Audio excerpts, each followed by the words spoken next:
Thank you. Thank you. This is incredible. It is yours. Nobody told Marcus Webb that the girl crying behind the university library at 2 in the morning was the heir to an interstellar empire. Nobody told her either that the broke, sleep-deprived engineering student who handed her a crumpled tissue would end up changing the fate of 3 civilizations. All he knew was that someone was crying, and he stopped. That decision, one small, tired, deeply human choice, set off a chain of events that the most powerful government in the galaxy had spent 600 years trying to prevent. And it all started with a bad grade, a broken vending machine, and a girl with violet eyes who shouldn't have been on Earth at all. Marcus Webb was 22 years old, perpetually caffeinated, and absolutely certain he was about to fail quantum thermodynamics for the second time.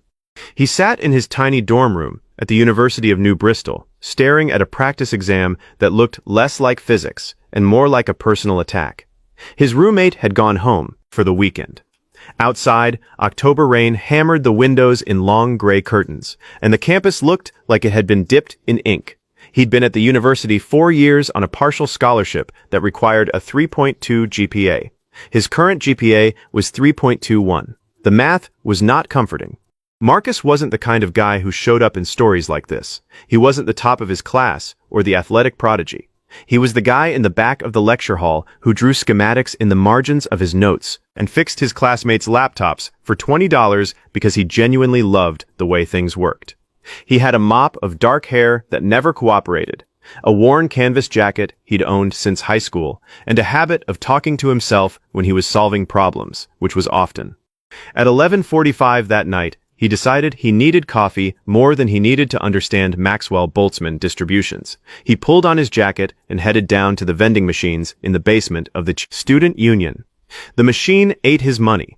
He stood there in the humming fluorescent quiet, staring at a coffee button that had taken $2.50 and returned exactly nothing. And he did what any reasonable exhausted engineering student does in that situation. He kicked it, not hard. Just the firm, disappointed kick that says, I know this won't fix anything, but I needed to do that.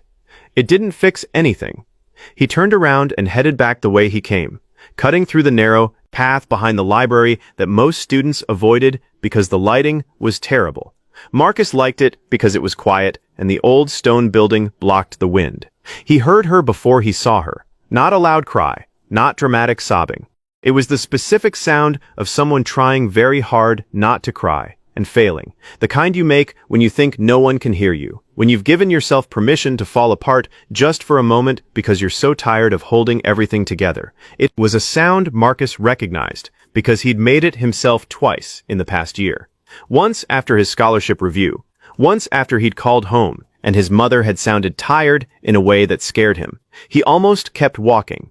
The instinct to respect someone's privacy in a moment of vulnerability is strong, but the sound had that quality of genuine distress, not the performative sadness of a phone call or argument, but real, quiet, grinding pain, and his feet stopped before he'd consciously decided to stop them.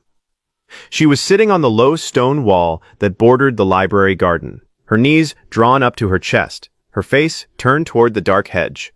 She had long hair that was an unusual shade, somewhere between silver and white, but clearly natural, and she was wearing a coat that looked expensive and completely wrong for the weather, like something designed by someone who'd been told about rain but had never actually experienced it.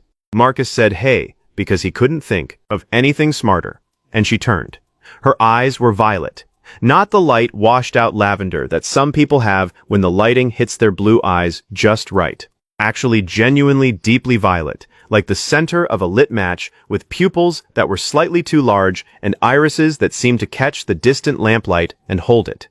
He noticed it immediately, and then immediately tried to convince himself he hadn't, because it didn't make biological sense and his brain was probably just tired.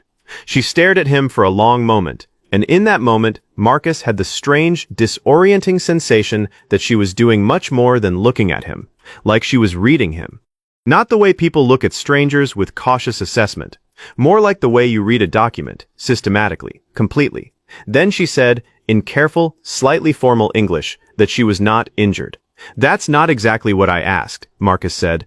He dug in his jacket pocket and found a tissue he'd been carrying since Tuesday, when a seasonal cold had swept through the engineering department like a biblical plague. He held it out. She looked at it like it was a small artifact from an interesting museum, then pressed it carefully against the corner of one eye and thanked him. He sat down on the other end of the stone wall, a respectful distance away, and looked out at the rain-blurred glow of the campus. He told her his name and explained about the vending machine, the story told with the specific comedic timing of someone who'd been processing academic frustration through narrative for several years. She laughed once, a surprised laugh like she hadn't expected to, and wasn't entirely sure it was the appropriate response, but she did it anyway. She told him her name was Lyra. She said she'd received information that day that changed everything she believed about her future and her purpose. He said that was a lot, and she agreed, and he sat with her for 40 minutes in the rain. He didn't ask questions. He didn't offer solutions. He just sat, the way his mother used to sit with him after nightmares when he was small, the warm, quiet presence of another person that says you're not alone with this, even though neither of us can fix it. When she finally stood to leave, she turned to him with a complex expression that was difficult to read.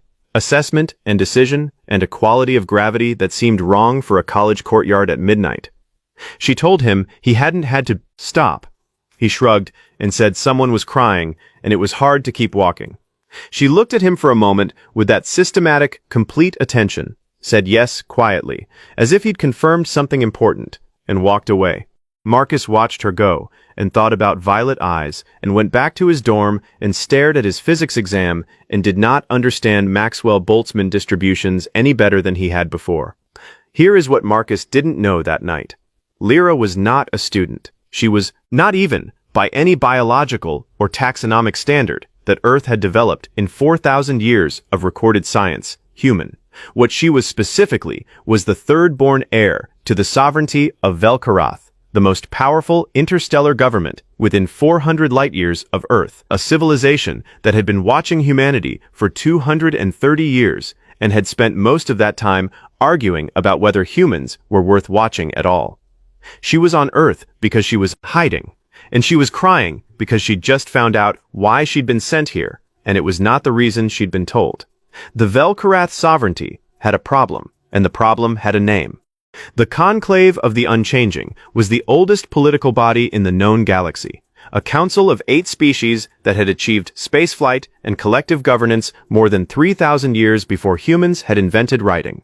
They were not technically evil.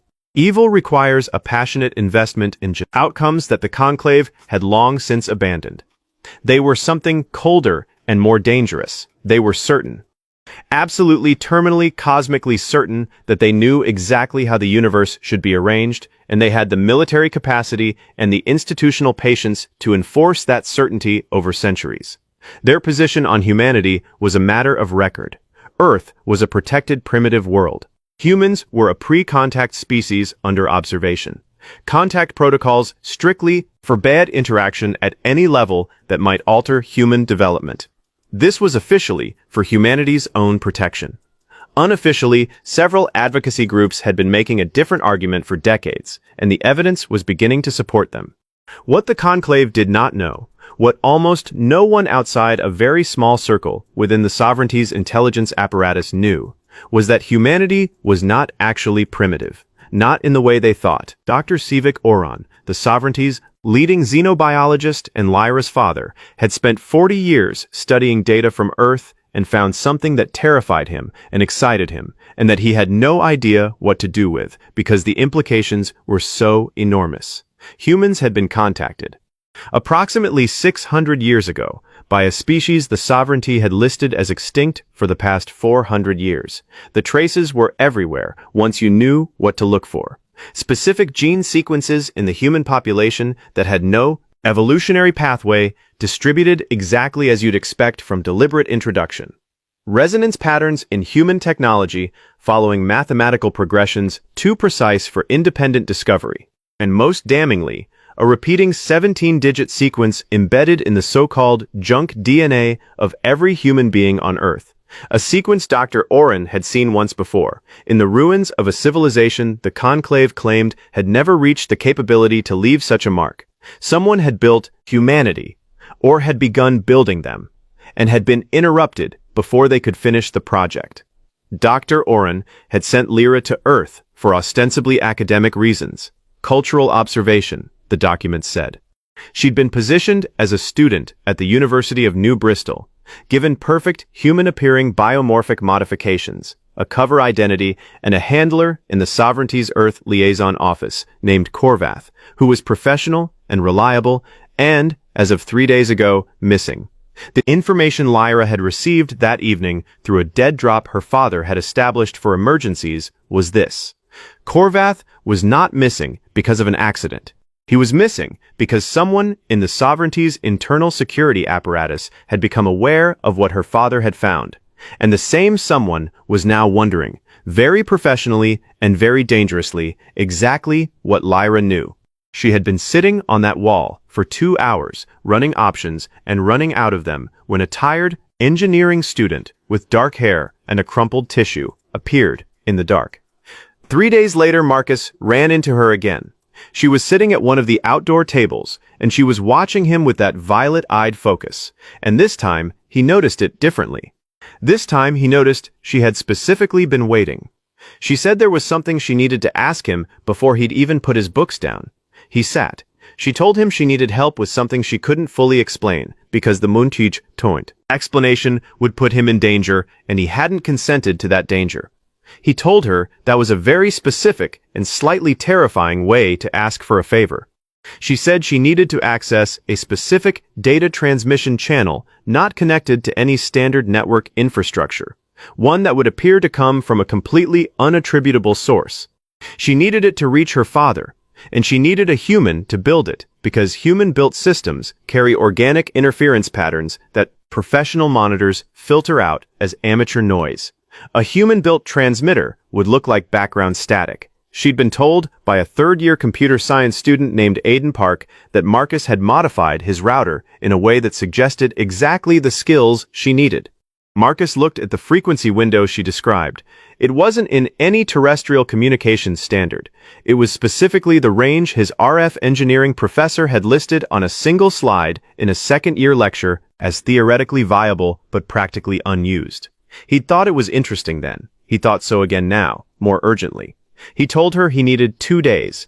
He spent those 2 days in his room building the most elegant ghost transmitter he'd ever constructed, which was also the only ghost transmitter he'd ever constructed, meaning it was also the worst. He pulled apart 2 old wireless modules, a salvaged signal processor from a broken laptop, and a frequency modulator he'd built for a third-year project that received a B- and a note from his professor that said overcomplicated but clever. He soldered and tested and adjusted and talked to himself the whole time, the way he always did when he was solving a problem that mattered. When it was done, it was ugly and it worked, and those were the only 2 things that mattered. He brought it to her, wrapped in circuit board foam, and she took it with both hands and held it like something much more important than it looked. She asked if it would work, and he said it would, that the signal would look like degraded wireless bleed from a university network, that anyone monitoring standard channels would read it as background noise, that the target frequency was nested inside a carrier wave that technically didn't violate any transmission regulations because it sat within the tolerance window for passive emissions. He told her he hoped her father was okay. She said he was brilliant and stubborn, and she was terrified for him, and thanked Marcus with a weight in the words that he felt in his chest. He picked up his backpack and said his exam was in an hour. She called his name as he left and said when this was over she would like to explain things to him if he was willing. He said he thought he was going to have some questions. She said she thought he would have very many, and that he would deserve the answers. The transmitter worked. Dr. Oren received the message and the data package. But what Lyra didn't know was that sending the signal had been a trigger, not a mistake, but a test. The people watching her had been waiting to see exactly what she'd do when she was frightened and isolated. 4 days after the transmission, Marcus came back to his dorm room and found it had been searched, not ransacked, not visibly broken into. But he'd grown up in a cramped apartment with 2 younger siblings and a mother who worked double shifts, and he'd developed excellent instincts about personal space. And he knew, with absolute certainty, that his room had been entered and examined and reassembled by someone very professional, His circuit board was in the wrong position. His coffee mug had been moved. The spare components on his desk were arranged at a slightly different angle. He stood in the doorway for a long time. Then he sent Lyra 3 words. "We need to talk." She came in 20 minutes and immediately did something he could only describe as checking the walls, running her fingers along the window frame and the back of the door with a focused, technical expression that had nothing to do with looking for drafts. She confirmed he'd been searched and said they were looking for the transmitter. He told her he'd destroyed it after she used it because that had seemed like the right call. She turned, and for the first time since he'd met her, she looked genuinely, completely frightened.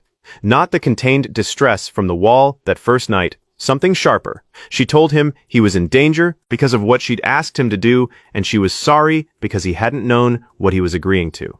He said no, he hadn't, and maybe it was time she told him. She sat on the edge of his bed and told him all of it, the way people do when they've been carrying something too heavy for too long, and the weight finally exceeds the fear of being believed. She told him about the sovereignty, about her father's research, about the 17-digit sequence in human DNA, about the conclave and Korvath and the compromised intelligence apparatus, and what it meant that his room had been searched by agents operating without official sanction on a protected world, which was not just illegal under sovereignty law, but was a political act of extraordinary arrogance. Marcus sat through all of it quietly. He did not say any of the things he might have said. He didn't call it impossible. He sat with it the way he sat with hard physics problems, patiently turning it over, looking for the internal logic. "The eyes," he said when she finished. "The biomorphic modification can't fully address the pigmentation in this light spectrum," she said. She should have been more careful. She hadn't expected to be seen at close range. "And the electromagnetic tolerance thing," he said. "The modifications include some conductive tissue," she explained. "Direct contact with certain active circuits causes interference that is also traceable, which is why a human-built transmitter looks different," he said. Yes, she agreed. Human electronics are wonderfully chaotically imprecise. His transmitter looked like noise because it was full of tiny, beautiful imperfections.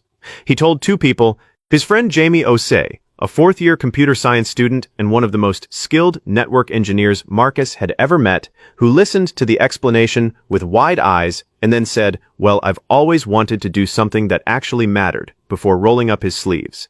And Dr.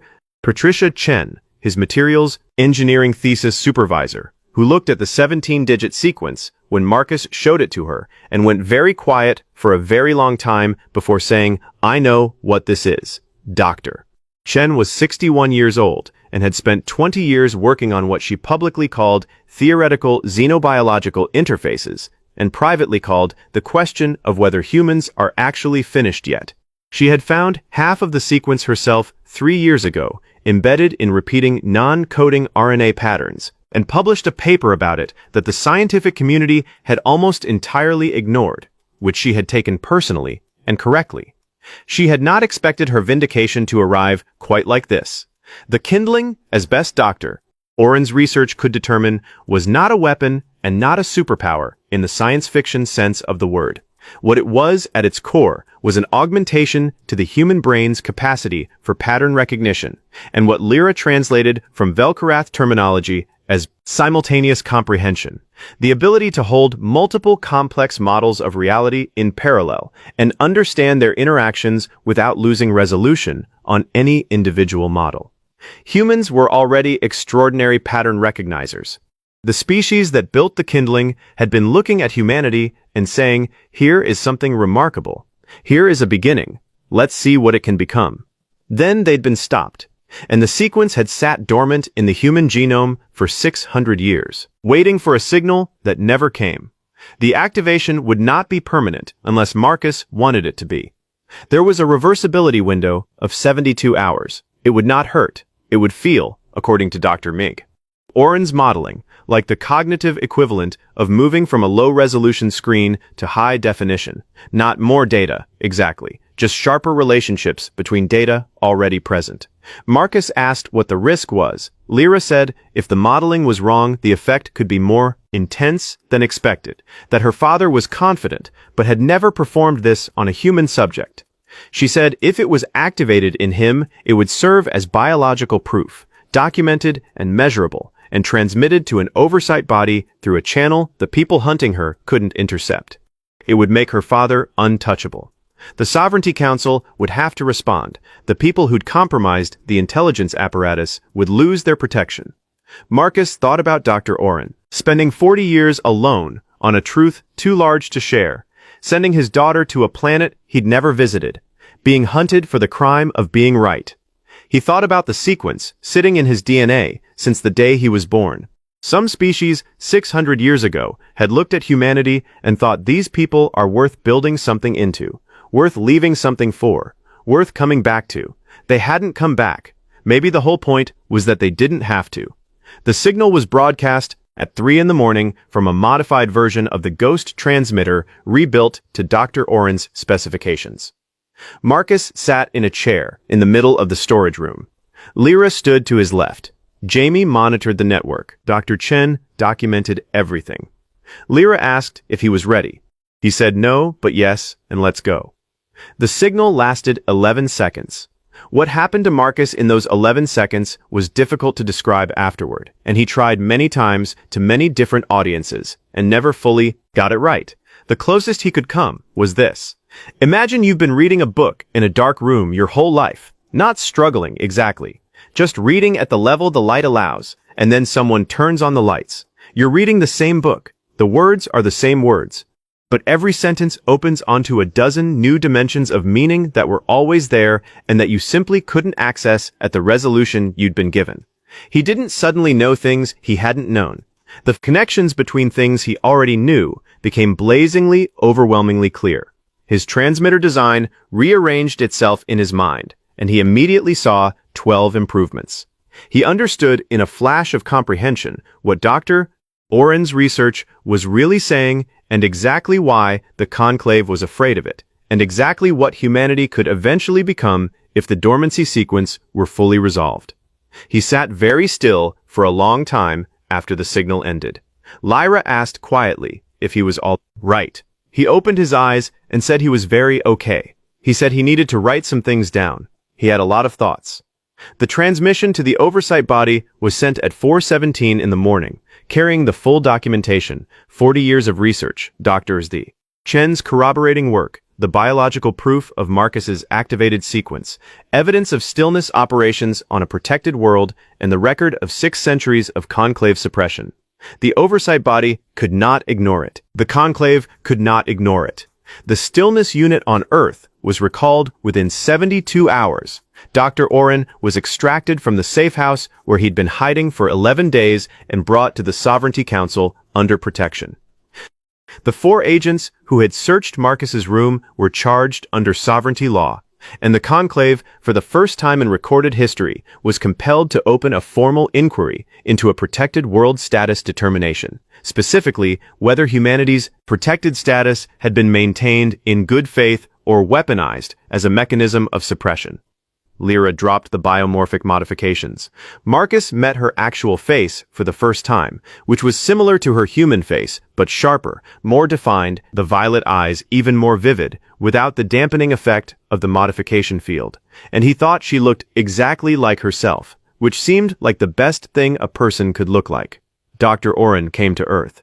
He was a small, quiet man, with the same white-silver hair as his daughter, and glasses he didn't need for vision, but wore because he said they helped him think, which Marcus found so immediately relatable that he felt they would get along fine. Dr. Oren shook Marcus's hand with both of his and said, in careful, formal English clearly practiced, that Marcus was the most useful catastrophe his daughter had ever initiated. Marcus considered this and said he thought that was a compliment. Dr. Oren confirmed it was the highest compliment in their language. The Sovereignty's Science Directorate extended 3 formal offers to Dr. Chen: full access to the pre-contact xenobiological research archive and a research partnership that would occupy the rest of her career in the most productive possible way. She accepted before the offer was fully translated. To Jamie, a position as technical liaison in the Sovereignty's Earth Interface Office, which didn't officially exist yet but would need to be established as the inquiry moved forward. Jamie looked at the offer document for 30 seconds and said, obviously, he was saying yes. To Marcus, a research grant and full access to the Sovereignty's Materials Engineering Archive. 7,000 years of accumulated knowledge about the physical sciences, not as a gift, but as a collaboration. Because the kindling active in his biology had demonstrated exactly the kind of synthetic systems thinking the original builders had intended, and the Sovereignty's scientists very much wanted to work with someone in whom it was operational. They also offered him full funding to complete his degree, which he accepted first, because the scholarship deadline was in 3 weeks, and priorities were priorities. He chose to keep the kindling active. He chose it not because of the research grant or the access to alien archives or any of the extraordinary professional implications. He chose it because standing in that storage room in the early hours of the morning, with the connections blazing into clarity in his mind, he had felt for the first time like his brain was running at the resolution it had always been designed for. He thought about the species that had built the sequence 600 years ago and had been stopped before they could come back. He thought about what they'd been trying to say. Here is a beginning, he thought. I'll take it from here. 6 months after that night behind the library, Marcus passed quantum thermodynamics with a B+. He celebrated by buying a coffee from the vending machine in the student union, which had been replaced with a new model that actually worked, and standing in the basement fluorescent light, drinking it, and thinking about how unlikely everything was. Lyra visited the following Tuesday. She had a temporary research visa now, the first of its kind. She looked different on campus than she had when she'd been hiding, less contained, more present, the way people look when they're allowed to be themselves somewhere. They went for a walk past the library and past the wall where she'd been sitting in the rain. Marcus said he'd been thinking about what she'd said that first night, about true information and bad information not always being separate. She said she remembered. He said he thought she was right, but also thought sometimes true information is the best possible thing, even when it's the most overwhelming thing. The truth of what's in human biology, the truth of what the conclave had been doing. Those things were overwhelming, but they were also the beginning of something. You can't build on a lie. Lyra walked beside him. She said her father says the universe is patient, that it builds the conditions and waits, and that it has been waiting a very long time for humans. Marcus looked at the rain-blurred campus lights and said not anymore. She smiled, the real one, behind the modifications and better than its approximation, and agreed. Not anymore. And that is the story of Marcus Webb, who stopped because someone was crying and changed everything because he did. This is what the best of these stories are really about. Not winning through firepower or superior technology, but through the particular, irreducible quality of human attention. The decision to stop, the crumpled tissue, the 40 minutes on a wall in the rain. The ancient builders who looked at a young species and saw something worth investing in were not wrong. They just didn't know how long they'd have to wait. If you want another story like this one, drop what you want to see in the comments. And if you're new here, welcome. You found the good part.